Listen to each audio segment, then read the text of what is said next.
즐거워하는 자들과 함께 즐거워하고 우는 자들과 함께 울라. 아멘. 네. 하가다 말씀은 성경 설교 본문입니다. 특별히 설교 본문과 다른 하가다를 하게 되면 말씀을 드리는데 별 이야기가 없으면 설교 본문이 하가다이다고 아시면 됩니다.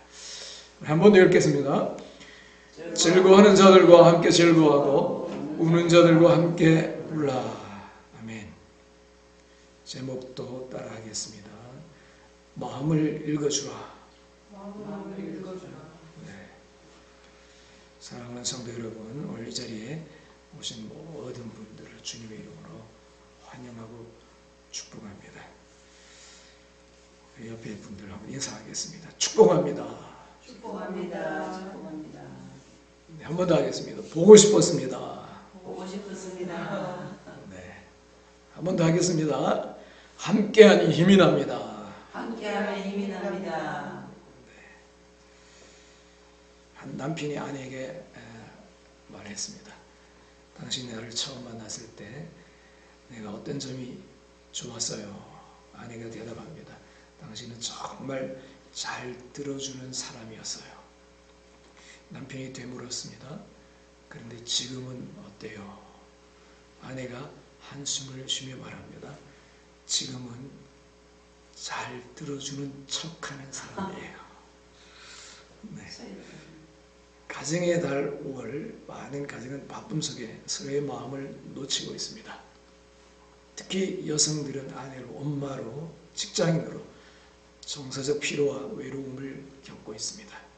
그러나 이 문제는 단지 여성에게만 해당되는 것이 아니죠. 남편은 책임의 무게 속에 눌려 감정을 숨기고 살고 있습니다. 자녀는 이해받지 못하는 답답함 속에 반항이나 침묵으로 반응합니다.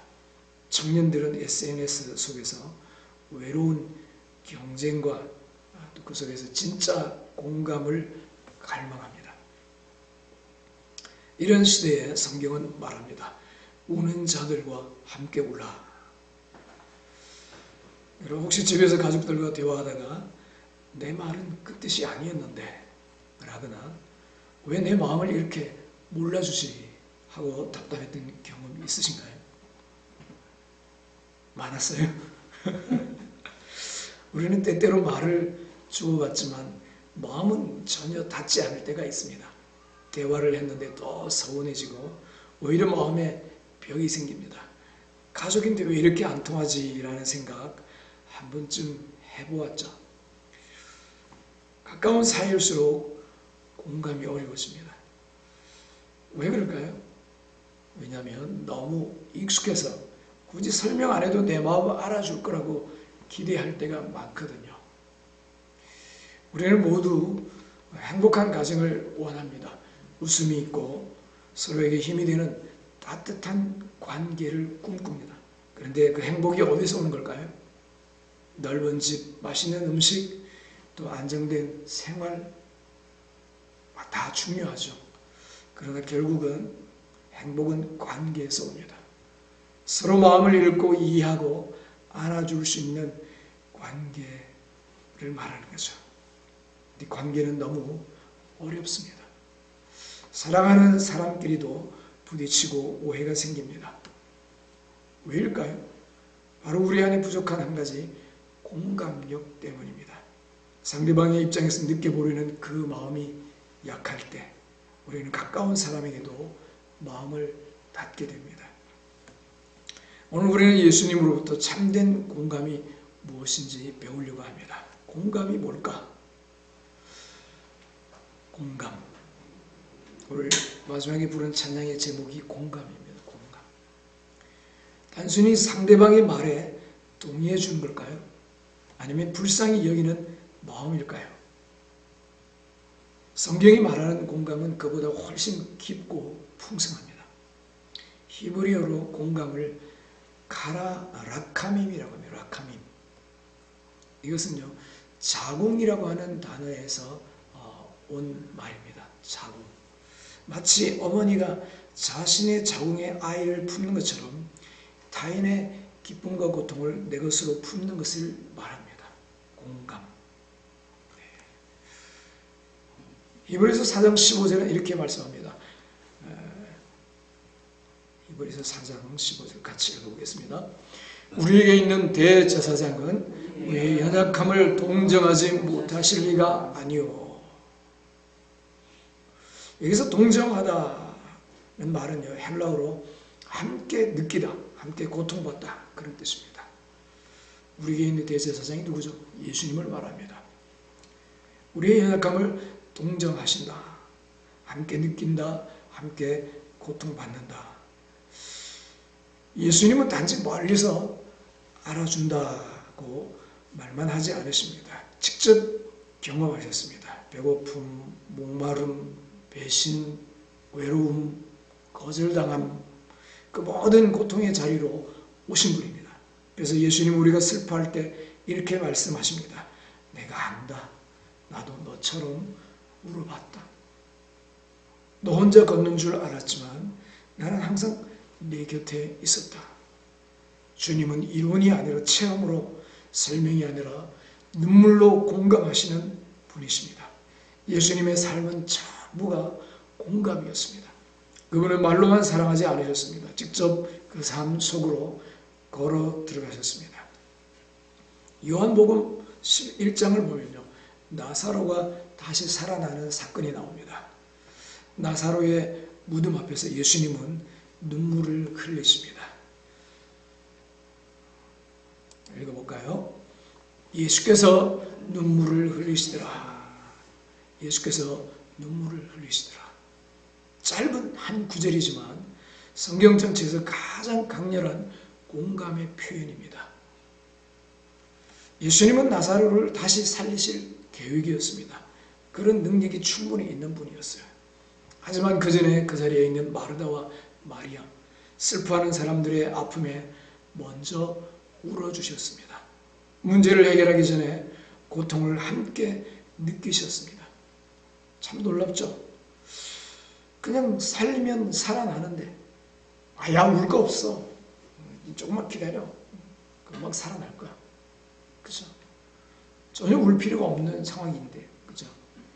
예수님은요, 살리실 계획이었고 살릴 능력도 있었지만 그들의 우는 모습을 보면서 함께 우셨다.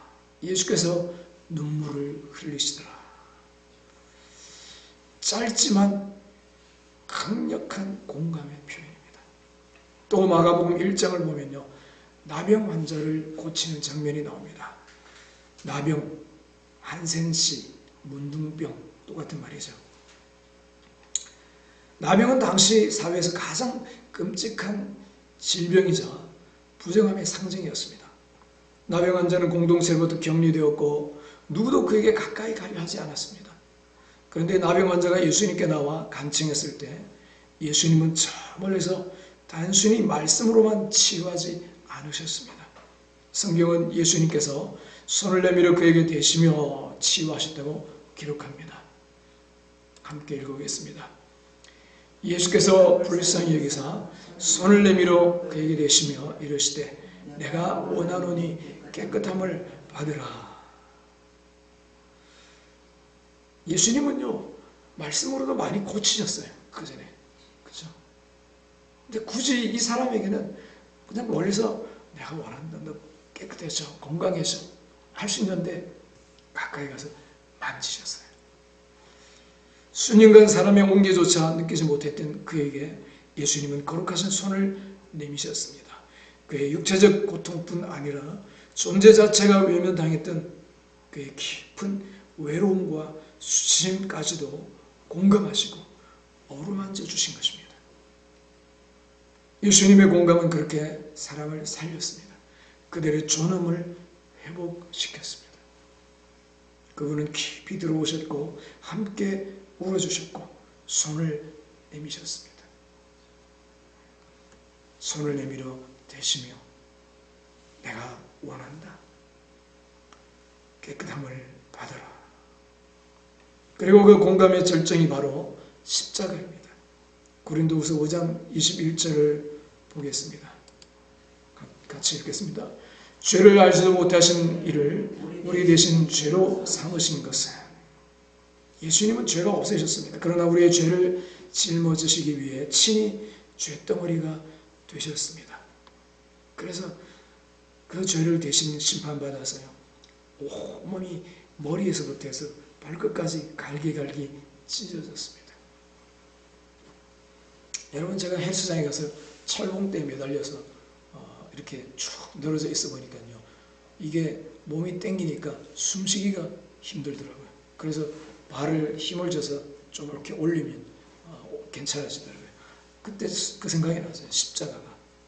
이야, 예수님 이렇게 다 매달렸을 때 몸무게 때문에 이 못에 박힌 손에서부터 쭉 처졌겠죠.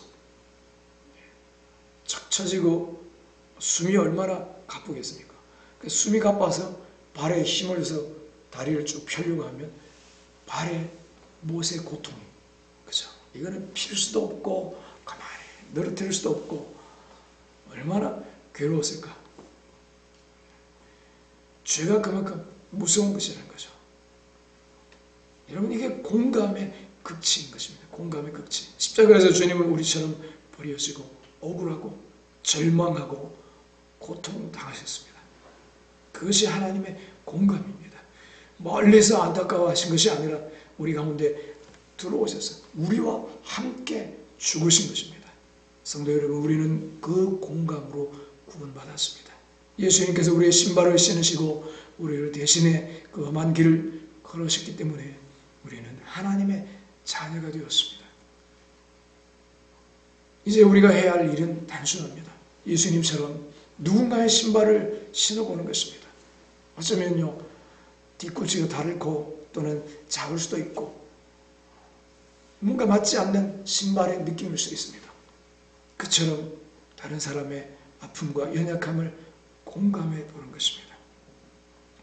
이것은 우리의 노력만으로는 불가능하지만 우리 안에 계신 주님의 능력으로 가능합니다.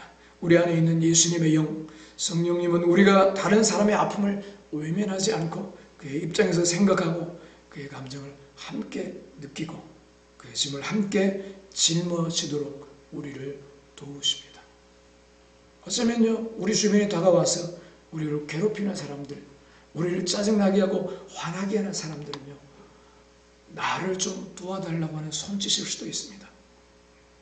자신이 감당할 수 없어서 고통 가운데 몸부림치다 보니까 우리에게 부딪힘일 수도 있다는 것이죠. 여러분, 먼저 가정에서부터 시작하면 좋겠습니다. 우리는 종종 가족에게 가장 무심하고 공감 능력을 발휘하지 못할 때가 많습니다. 남성이 그렇듯이요, 여성은 감성적이고 공감을 잘합니다. 근데 남자는요, 이성적이고 뇌 중심, 문제 해결 중심이다 보니까 공감이 좀 약할 수 있습니다. 그래서 공감하기보다는 문제 해결을 이야기하다가 마음을 상하게 할 때가 많이 있죠. 물론 여성들도 그런 경우가 있습니다.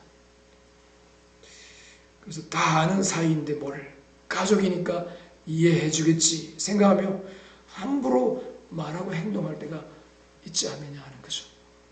가족이라고, 그렇죠? 너무 우리는 쉽게 편하게 함부로 이야기하다가 상처를 준다는 것입니다. 이제는 예수님의 마음으로 남편의 하루의 무게를, 아내의 말 못할 속상함을, 자녀의 눈물로 어린 좌절감을 헤아려보려 노력해야 합니다. 당신 참 힘들었겠다. 우리 아이가 이런 것 때문에 이렇게 속상했구나. 그 한마디가 무너진 관계를 다시 세우는 복음의 시작이 될 수 있습니다.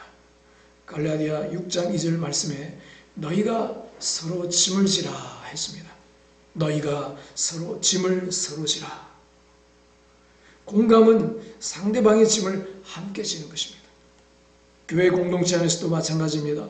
정죄보다 먼저 경청하십시오. 왜 그런 선택을 했어요? 하고 묻기 전에 그럴 수 있겠다 이해하려 해보시기 바랍니다. 눈물 한 줄기 앞에 무너지는 마음은 논리보다 진심에 열립니다.